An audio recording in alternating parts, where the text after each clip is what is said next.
Ladies and gentlemen, can I have your attention, please? Whether you are here attending the Turning Point UK protest, or whether you merely be in the fortunate position to listen to people who have come to speak here tonight, to speak the truth, who know far better than me the inner workings of what's going on inside this building now, as Oldham Council get together for their first council meeting of the year. 250,000, ladies and gentlemen, 250,000 girls. That's what they say. They say 250,000. We know that it's in the millions. You can't identify, no, you can't fix the problem until you identify the problem. You can't identify the problem until you talk about the problem. That's why they silence you. That's why they cover up. That's why they use silencing techniques. So what are they trying to cover up? What are they trying to silence us on?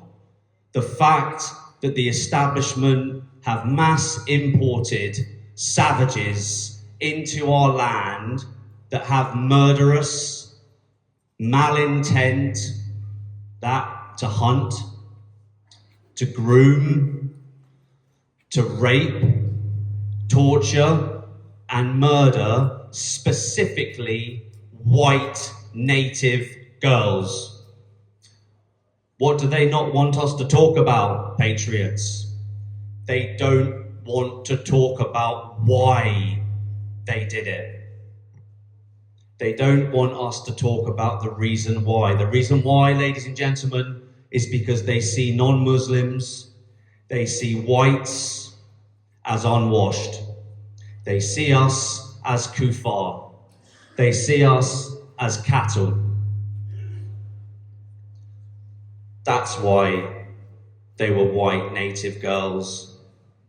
And it happened en masse because we have mass imported cultures that do not share British Christian values and our culture. They stand and believe and will fight to the death for something else. It's not Islamophobic to name the perpetrators. Islamophobia is not a word. It's another silencing technique. On this very somber occasion, we are no longer silent. And the reason why we are no longer silent, patriots, is due to the work, is due to the courageous. Stay focused on me, ladies and gentlemen. Don't worry about them for now. These people have no morals, they have no ethics. The reason why we are now speaking about this is due to the courage and the bravery of activists, is due to activists who what did you say? Oi, what did you say? Let's talk about Arab supremacy. Let's talk about Arab colonialism. Let's talk about Arab supremacy. And let's talk about Muslim supremacy. How dare you? How dare me? How dare you? How can you possibly want to counter what we're saying here? On what grounds? Silence. Stop the rape genocide of native British girls. Shame on you. Shame on you. Shame on you. How dare you? The rape genocide of British girls. Now, I'll finish by saying we've got another speaker. We've got a couple of guys, activists, and it's due to their bravery and their courage that we are now in a position to talk, say the things we are saying, and have the international support of America, the international community, and the world's richest man. And we will achieve justice for the girls. We will achieve justice for the girls. That is reparations. That is a national inquiry into the cover-up, the establishment-led cover-up of one of Britain's most heinous scandals. We will get justice for the girls, ladies and gentlemen. We will. Thank you. Thank you. Thank you very much, Nick Tenconi. Let's hear it for Nick again, everyone. Thank you. Our next speaker, another great man. We have Nick Buckley MBE. Let's welcome him to the stage. Let's start with some good news. The good news is things have changed. Over this last month, things have changed in this country. It's basically, this is the beginning of the end now. It's gone international. We have foreign news outlets, foreign parliaments talking about how in the UK we rape our own children. That's what's being spoken about around the world. We are now an embarrassment. If this happened in any other country, we would have British MPs stood in the House of Commons saying, look at that country, we need to impose sanctions on that country because they allow the rape of their children. That's what people are talking about us now. And how have we ended up in this situation? A large part of the problem are the people over there who were shouting a minute ago. They're shouting about free Palestine, they're shouting about dead children in Gaza, foreign children in a foreign country on a foreign continent. But yet they never stood up, they never said a word when British girls were being gang raped and murdered.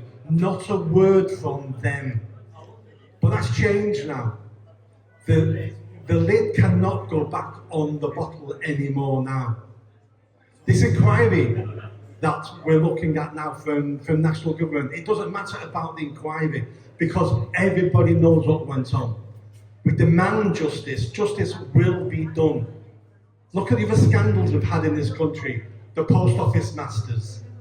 Eventually, enough people hear about it and demand justice. Now, at the moment, the Tories, Labour, are still fighting against this, even though they tell you they're not.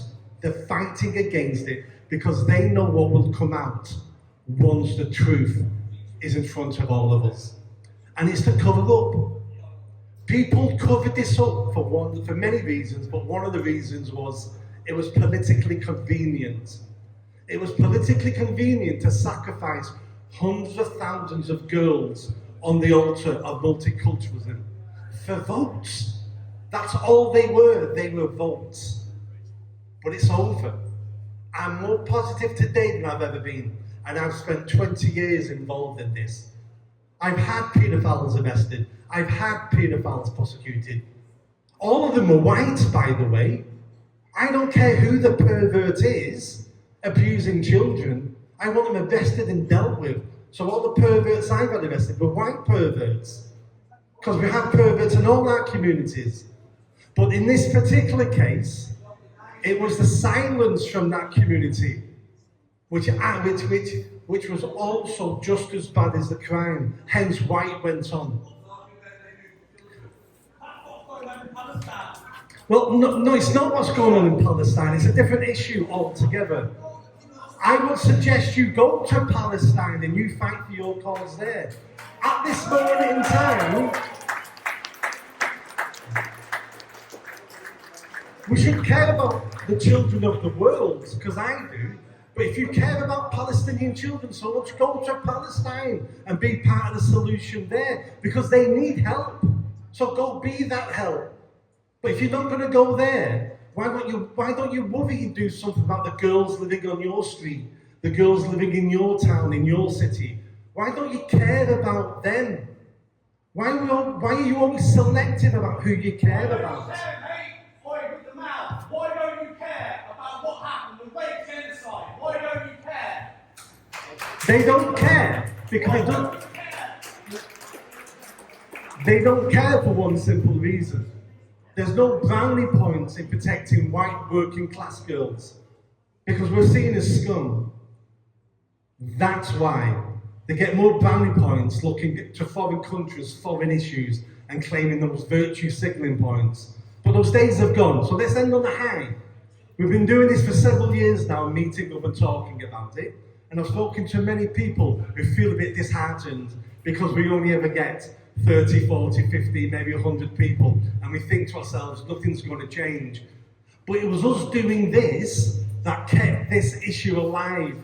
And because of this, that Oldham, the politicians in this building, had to eventually ask for an inquiry, which then got refused. And it was only because of what Raja then released on the 1st of January that got some press attention. And it was only because of that that Elon Musk got involved, and then it all changed overnight.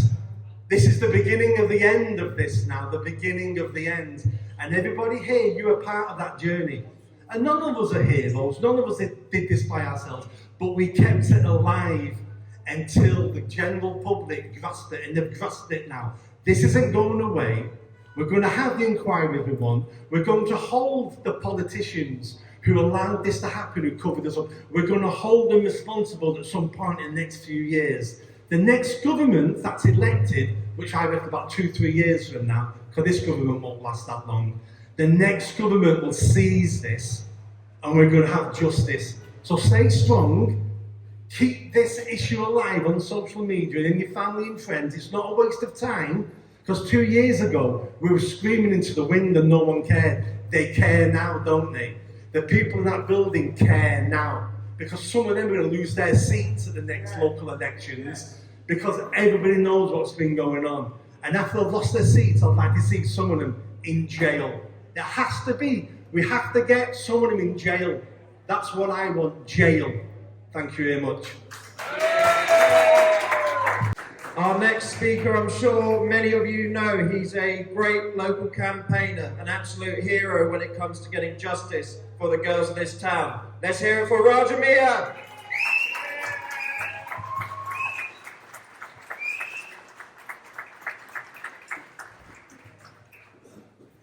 It truly is a national shame when the politicians in this country, the MPs, vote in Parliament to block a public inquiry into the cover-up of the gang rape of hundreds of thousands of children.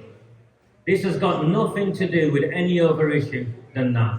Our leaders have failed us, and the reason why our leaders have failed us is because they are dependent on a cartel-controlled block vote delivered to them by predominantly Pakistani gangsters, and that is what is fundamentally wrong with this democracy. Our democracy is corrupt. They all know our democracy has been corrupted. They are all reliant on that block vote, from Yvette Cooper to Jess Phillips, every one of them, Jim McMahon in this town, Debbie Abrams in this town. They are all dependent on that block vote. And this will end. This is all but over. They've lost. They've already lost. We spent 6 years on this, and they've tried to silence us. Where are they? Those police officers. Dawn raided my house repeatedly for no other reason that they were politically instructed to come and arrest me. And why? Because I refused to look the other way to the gang rape of children. I stand here as a brown-faced Muslim man. It does not matter what your background is. In fact, if anything, people like me have a greater responsibility, because it is people from my background who committed these crimes. It is outrageous that we see the pro-Palestinian demonstrators here try and counter this, because it is not one or the other. If I could make a difference for the children in Palestine, I would make a difference, but I cannot. I can only be the difference in the place where I have the power to be the difference. And this is in my hometown, and what they have done here is outrageous. And now we find out they have been doing it across towns and cities throughout this nation. There is a reckoning coming. Nick is right. There is a reckoning coming, and these politicians will go to prison. Thank you. Our next speaker, another great local man, has come over from Rochdale. We have Billy Howarth from Parents Against Grooming. Let's hear it for Billy. Thank you, guys. So for me today, this isn't about ethnicity. For me today, this is about the response because of the ethnicity. Today's the response. What was made in the UK set off abuse right across the UK. Who's accountable for that? The people who allowed it to happen. I'm not here to speak much. There's more bigger speakers on Oldham than me here today. I just want to show UK support for the people of Oldham and for the survivors of Oldham. And this isn't going away. We're not going away. We're going to continue. This is about the 5th or 6th time I've been to these meetings and nothing's been fixed. It's time to fix it ourselves. If not here by protesting, but at the ballot box at the next opportunity. Cheers for the platform, guys. Cheers. Thank you everyone for coming here today to demand justice for the working class girls of this town who were betrayed by our politicians, our police and our social services. We are here to tell Labour's Oldham Council and Keir Starmer's government that we are the British people and we have had enough.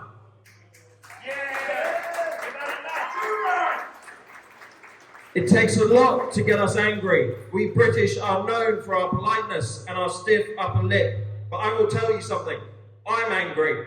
I'm furious that our daughters and our sisters have once again been betrayed by the people we entrusted to protect them.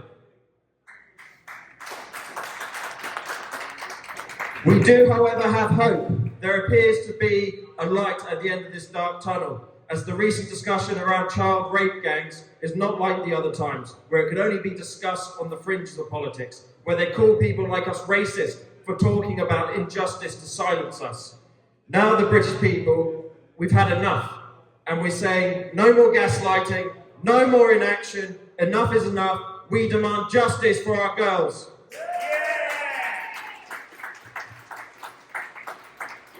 And I am truly glad today we have a range of people protesting this, because there are many people in the Muslim community as well, such as Raja, who are fed up with these extremists, these religious zealots grooming our children, seeing us as a lesser people. And their voices are much more important than someone such as myself, because they have much more to lose. They are putting their neck on the line for people not within their community, and that is really admirable. So can we have a round of applause for all of them?